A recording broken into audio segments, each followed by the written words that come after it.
All right. Howdy. Howdy. My name is Korok. I'm a professor at Texas A&M. Honored to be here. Rod, thank you for all you've done for this awesome space, and Parker before that. So I'm here to talk about the current state and the future of Bitcoin education. And I'm going to start with a paradox. So the paradox is that Bitcoin is not based on speculation. It's based on science. 40 years of research and development led to the genesis of Bitcoin. Cryptography, computer science, microeconomics, macroeconomics, and game theory. Let's remember the cypherpunks, the rebels and intellectuals who wrote code to defend privacy and their freedom, who translated academic ideas into usable software.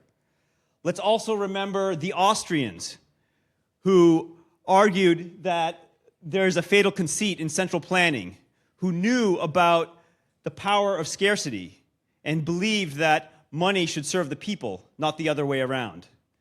Let's remember the Chicago School, the men who proved that rules beat human judgment in managing something as complex as the money supply.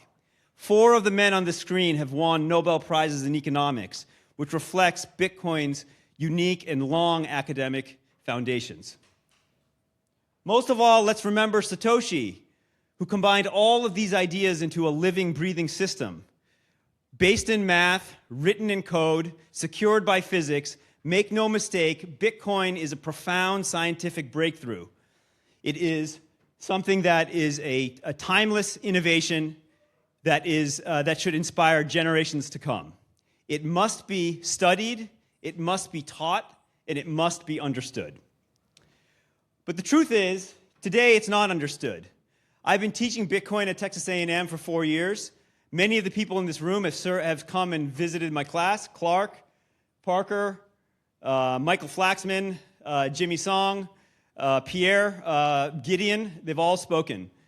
And the truth is, this is part of the most important work that I do. The students come to this class knowing nothing about Bitcoin. I teach 30 of them. We visit all the mines in Texas. And it can really change their lives. One of the students is now getting her PhD in computer science, who wants to become a professional Bitcoin Lightning developer. But the backstory is that it's not easy this has not been an easy journey. It took me 2 years to get the class approved with multiple attempts. And for the last year, the university hasn't paid me for the class, nor have they paid for my teaching assistant, or even paid for the chalk on the chalkboard, honestly. And the reality is that we need to understand why this is the case. Why is it that Bitcoin is so profound and has such deep academic origins, yet the university and the academy is indifferent to hostile towards it? And I think the reason is actually not political, it's actually structural. It has to do with the way that knowledge has evolved. So universities today are isolated fiefdoms of knowledge. Students specialize in a specific area, in a major. Faculty concentrate on a specific domain. And what happens is that the engineering professor knows how Bitcoin works, but doesn't know why it has any value.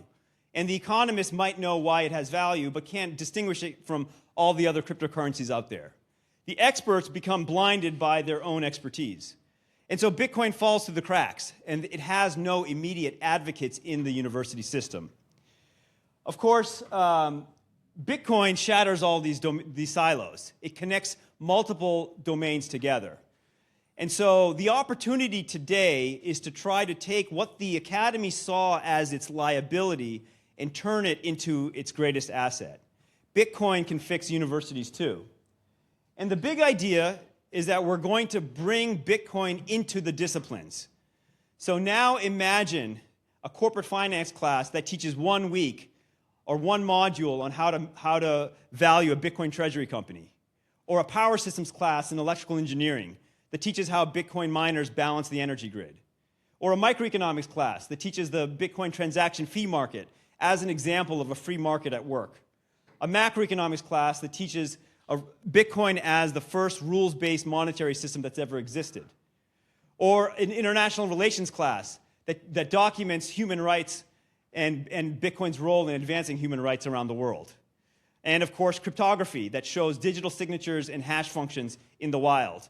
Or my major, a math class, that uses elliptic curves and finite fields as a real example inside of Bitcoin. So the limits, there are no limits to this approach. The benefits of this are we don't have to create a new class from scratch. We can reach more students, and faculty have full control over what they do week to week in their classes. So how do we get the faculty? That's the next step. So just like the theme of this conference, we got to meet people where they are, and we've got to find out who already knows something about Bitcoin. And so from there, we look at Bitcoin research. You might think that there's not that much research on Bitcoin or that it's not being done at the top schools, but actually, there's a lot of research done and at the top schools around the world on Bitcoin. Today, there are 1,800 research papers, active projects on Bitcoin, and they're on all kinds of different topics. The 1,800 papers, the big areas are finance, machine learning, and economics, but there are all kinds of different areas. And the question is, are these papers hostile or are they favorable towards Bitcoin? And so there's variation, but the graph that you can't see reveals the sentiment on all these Bitcoin papers. So what I did is I took all of the papers, fed them into an AI, did some sentiment analysis, and scored it from -1 to 1. And it's basically a bell curve that you'll have to imagine. But the mean is positive. So the average paper is actually positive and statistically different from 0. And so that's actually good news, and that's how we're going to get started. We're going to identify faculty who know something about Bitcoin already, and then just get them to incorporate some of that knowledge into their classroom. Bitcoin education today is conducted by a small and persecuted minority, a band of brothers and sisters like me who have all fought the uphill battle of getting Bitcoin adopted in their classrooms. We beg, borrowed, and steal to get space on campus. In the next few years, we want to 100x this number of faculty. And the reality is that it's actually better than you think. In just the last month, I talked to about a half dozen faculty who are open to considering Bitcoin. They know about it, they've understood it, and they're open to putting it in their classes. One of them, for example, a professor at Northwestern, Dongning Guo, he grew up under the iron fist of communist China. He read Austrian economics nights and weekends, and he teaches his blockchain class as 95% Bitcoin, the way it should be. Okay? And there are other people just like him. So I'm here to announce the launch of the Bitcoin Education Institute. This is a new nonprofit that is dedicated to advancing Bitcoin education at scale. We're going to go after the college campus to start with, but we're not going to stop there. We're going to first try to build out an army of Bitcoin educators. Like I said, there's a core group that are already on board, and we're going to slowly start orange pilling out from there.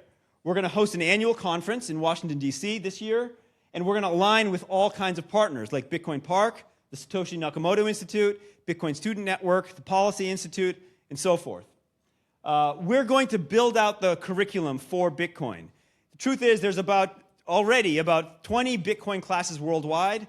A lot of them are willing to share their curriculum with us. We're going to open source it and make it easy for faculty to take that curriculum off the shelf and tailor it for what they want. And then ultimately, we want to win the hearts and minds of the next generation. That's what this is all about. So for this, Bitcoin needs your help, everybody in this room. If you are a Bitcoin professional, you need to share your story with our students. So we're going to build out a database of speakers who can then pop into a class for wherever you are and say, let's say you live in Kansas City and we can get a Bitcoin class at the Washington University of St. Louis, we'll connect you with the professor so you can just come in and guest speak in that class, make it easier for the professor, share your Bitcoin story, and make a difference for the next generation. If you're in the Bitcoin profession, you are looking to help education, come talk to us. We're hiring. Okay? If you are a student, okay, for the students in the room, and I have some from my class, the time has come to put aside childish things. You need to understand Bitcoin, what it is, how it works, why it has value. Fathom a system of rules without rulers. Witness digital scarcity that cannot be silenced. And build your future that belongs in the land of the free. And to everybody else, I say this: if we can scale Bitcoin education, then this is the way that we can empower the youth, eliminate the FUD, end the scams, balance the grid, reform the banks, cut the deficit, discipline the Fed, protect our savings, liberate our time, and secure our freedom for ourselves and our families. That is the dream and the promise of Bitcoin. So let's fucking go and make tomorrow better than today.